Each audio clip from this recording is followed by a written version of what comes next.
श्रीसीतानाथसमारम्भां रामानन्दाय मध्यमाम् अस्मदाचार्यपर्यन्तां वन्दे गुरुपरम्परां।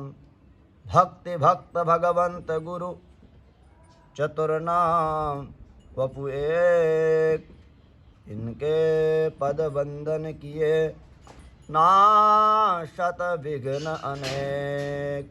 वेद शिव शिवो वेदो वेदाध्यायी सदाशिवः तस्मात् सर्वप्रयत्नेन वेदमेव सदा पठेत्।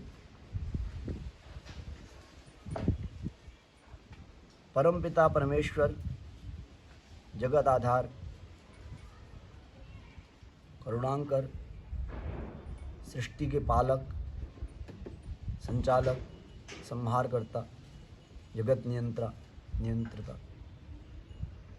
परमपिता श्री परमेश्वर श्री जगतगुरु रामानंदाचार्य भगवान जी, रामानंद स्वयं राम, जो स्वयं इस धरातल पर भगवान राम के ही स्वरूप से अवतार हुए और वहीं से अपनी गुरु परंपरा श्री सीतानाथ समारंभाम से प्रारंभ हुई। और उस परंपरा में नारायणम पद्मभवम वशिष्ठम शक्तिं च तत्पत्र पराशरं च इत्यादि सभी अपने जो ऋषि परंपरा है सब उसी परंपरा के अंतर्गत है। उसमें कोई भेद नहीं है, वो गुरु परंपरा अक्षुण्ण है, वो सारी गुरु परंपरा एक ही है, उसमें कोई भेद नहीं है। जैसे समुद्र और समुद्र के जल में कोई भेद नहीं है, वैसे ही गुरु परंपराओं में कोई भेद नहीं है। चाहे वो निम्बकाचार्य जी की परंपरा हो, चाहे वो शंकराचार्य जी की परंपरा हो, चाहे वो श्री अपनी रामानंदाचार्य जी के संप्रदाय इस परंपरा हो, जो भी अपनी गुरु परंपराएं हैं उनमें कोई लेश मात्र भी भेद नहीं है। जैसे समुद्र का जल अलग अलग पात्रों में रख दिया जाए, पुनः फिर समुद्र में मिला दिया जाए तो समुद्र का ही जल हो जाएगा, ऐसे ही सभी आचार्य एक साथ प्रकट हुए और उन्होंने धर्म जागृति के लिए एक साथ भक्ति मार्ग, ज्ञान मार्ग, उपासना मार्ग, योग मार्ग, पतंजलि महर्षि पतंजलि इत्यादि ऋषि अलग अलग मार्गों से जिस भक्त को जिसकी आवश्यकता थी समयानुसार भगवान उस स्वरूप में प्रकट होकर उनको वह ज्ञान प्रदान किया। और उसी ज्ञान को हमारे शास्त्रों में, शास्त्र जो है शाम के सत्संग में गुरुदेव ने पूर्व वीडियो में पीपाधाम यूट्यूब चैनल पर यह बात बताई भी, आप विस्तार से वहाँ देख सकते हैं। जो शास्त्रों में जो भी शास्त्र हैं वो स्वयं भगवान ही हैं।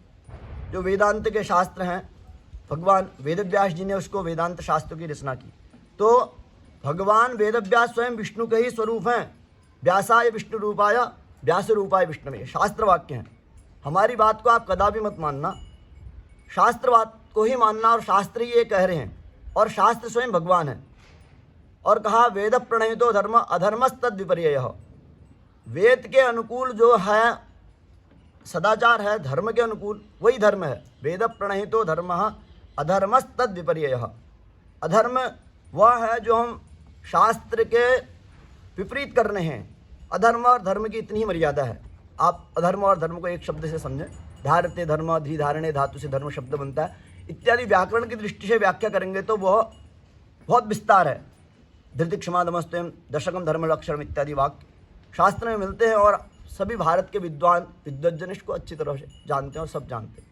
पर मूल जो बात है वह यह है, वेद प्रणहितो धर्म अधर्मस्तद विपर्ययः, वेद जिसको प्रतिपादित करता है वही धर्म है, उसके अतिरिक्त जो भी क्रियाएं हैं वो अधर्म की श्रेणी में आती हैं। और धर्म और अधर्म, सत और असत, गुण और अवगुण, सान के सृष्टि बनी है। भगवान तुलसीदास जी कहते हैं गुण अवगुण दोनों को सान के सृष्टि बनी है। यहाँ दोनों ही चीज़ हैं, सद भी हैं असत भी हैं। जब हम पात्रार्थ साधन करते हैं तो वहाँ हम बोलते हैं समसत्वाय नमः रजसे नमः तम तमसे नमः इत्यादि वाक्य हम प्रयोग में लेते हैं। तो हम किसी का विरोध कर नहीं सकते, जिसको जैसा करना वो वैसा करेगा। तो हमारा यहाँ पर केवल ये बताने का प्रयास था, जो भी अभी अपनी गुरु परंपराएं हैं वो गुरु परंपराएं एक ही से हैं मूल से। उनका मूल आधार भगवान ही हैं। और गुरु स्वयं भक्ति भक्त भगवंत गुरु चतुर्नाम उपएक, ये नाम पृथक पृथक हैं, ये सब एक ही हैं। और शास्त्र में जो भी महिमा है भक्त और भगवान गुरु की ही महिमा है, और शास्त्र स्वयं वही हैं। आप उन्हीं दृष्टि से देखें शास्त्र को, उन्हीं दृष्टि से अध्ययन करें, उन्हीं दृष्टि से चलें, शास्त्र सम्मत चलें। सत्यम वद धर्मम चर मातृ देवो भव पितृ देवो भव आचार्य देवो भव इत्यादि प्रारंभ हमारे वाक्य यहाँ से होते हैं। तो उससे आप चलेंगे तो आपका भी कल्याण होगा, जन समाज का भी कल्याण होगा। जो भारत अक्षुण्ण था, हम जिसके लिए प्रयत्न करते हैं, और अहर्निश सभी सनातनी इसी के लिए लगे हैं, एक सूत्र में भारत को बांधने के लिए। तो एक सूत्र में भारत तभी बधेगा जब आप वेद प्रणहितो धर्म अधर्मस्तद विपर्यय इस वाक्य को धारण करेंगे, और सभी व्यासपीठों पर आसीन, मठों पर आसीन और सत्संगकर्ता वीडियो इत्यादि के माध्यम से जो भी जैसे प्रचार कर रहे हैं, तो वेद के अनुकूल ही प्रचार करेंगे, उसमें अपना मनगढ़ंत अपना कुछ सिद्धांत नहीं लगाएंगे। तो जैसा भारत पूर्व में था वैसा ही भारत हो जाएगा। नहीं इसके विपरीत चलेंगे तो पतन ही पतन होगा। अब बात आती है विज्ञान को सिद्ध करना या विज्ञान को सिद्ध। विज्ञान वेदों से है, वेद विशिष्ट विज्ञान है। रामचरितमानस में कहा वंदे विशुद्ध विज्ञानो कपीश्वर कपीश्वरो। भगवान तुलसीदास विशुद्ध विज्ञान की रचना कर रहे हैं। आज विज्ञान कहाँ पहुँचता है? ये कैमरों तक पहुँचता है, ये वीडियो तक पहुँचता है, आप हमारे माध्यम से देख रहे हैं। लेकिन भगवान तुलसीदास जी ने युग सहस्र योजन पर भानु, उसकी सूर्य की गणना को केवल एक पद मात्र में बता दिया, जिसको प्रचार करने के लिए आज विज्ञान को अरबों खरबों की संपत्ति खर्च करनी पड़ेगी तो पता चलेगा। जो विज्ञान के भी 3 भाग हैं अगर आप देखें तो, आदि दैविक, आदि भौतिक, आध्यात्मिक।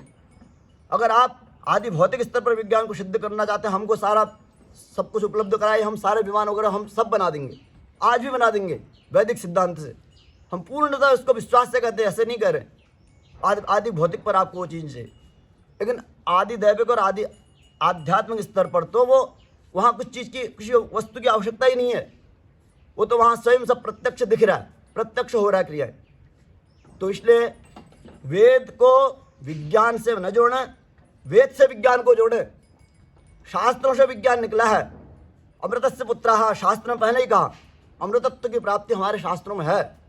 अमृत क्रियाएं हैं, व्यक्ति अमर होते हैं। श्री पूज्य देववराह बाबा जी, कई संत ऐसे हैं जो 300-400 साल इस कलयुग में जी गए और अभी भी वो कहीं मरे नहीं, अमृत तो ही है वो, जब आवश्यकता होती है तो प्रकट हो जाते हैं। तो दास का केवल भाव इतना ही था, अगर आपको वास्तव में शास्त्र को जीना है, शास्त्र को जानना है, शास्त्रों का अध्ययन करना है, विद्या प्राप्ति करनी है, तो सा विद्या या विमुक्त इस वाक्य को विद्या के केंद्र पर स्थापित करें। और देखें जो आजकल करोड़ों अरबों खरबों रुपए डॉक्टरों के पास अनावश्यक जा रहे हैं, वो 1 पैसा नहीं जाएगा। आप भारतीय परंपरा के अनुसार ऋग्वेद का उपवेद आयुर्वेद है, उस हिसाब से चले। किसी आजकल की आयुर्वेदिक पद्धति को न लें, प्राचीन पद्धति को, जैसे शास्त्र में है चरक संहिता, वरामीर संहिता, आज भागवत इत्यादि कई सुश्रुत संहिता जो हैं आयुर्वेद ग्रंथ हैं, उन ग्रंथों का मूल संस्कृत से अवलोकन करें और संस्कृत से उसका अनुवाद करें। संस्कृत के अतिरिक्त उसके हिंदी अनुवाद पर न जाए, मूल से लें।